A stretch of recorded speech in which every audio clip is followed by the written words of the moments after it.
tout de suite, visite à la Ruche, une cité d'artistes pas comme les autres. On est en plein cœur de Paris. Reportage avec Eva Jaco. Nous sommes ici dans un atelier d'artistes, celui de Léonard Léonie, niché dans le 15e arrondissement, dans la Ruche. Léonard Léonie, vous êtes mosaïste, vous êtes pratiquement né ici, dans cette ruche. Vous, la mosaïque, c'est venu comment? Eh ben, j'ai travaillé pour Mélano. On a fait pour beaucoup de gens, pour Chagall, pour Léger, pour plein de gens. On a travaillé beaucoup. Ici, il y a environ une quarantaine d'artistes qui habitent. Ernest Pignon, Ernest, vous êtes un peu l'âme de ce lieu, enfin vous êtes l'âme de ce lieu. La Ruche a une histoire maintenant de 120 ans.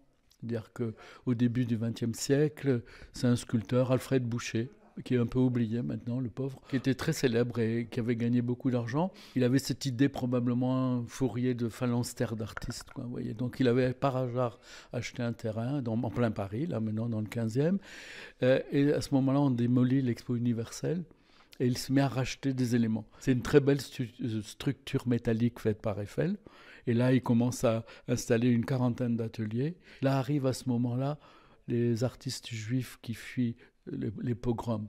Soutine, Chagall, Kremen, Kikoïn, Zatkin, vous voyez, tout ça commence à peindre ici.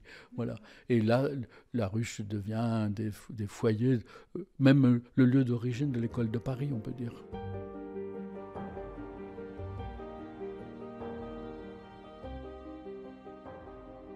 Alors il y a 3 ans, Jérôme Clément, vous avez rejoint Ernest Pignon Ernest à la présidence de ce lieu qui vit grâce au loyer des artistes. Et en ce moment, il y a le bâtiment Fernand Léger qui est en travaux qui sont réalisés grâce au mécénat public et privé.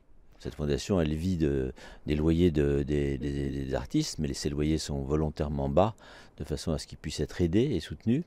Ça suppose malgré tout qu'on ait des aides quand il y a des travaux à faire, comme c'est le cas actuellement dans le bâtiment Fernand Léger, où on a pour 3 millions de travaux, et il faut les trouver évidemment, l'argent.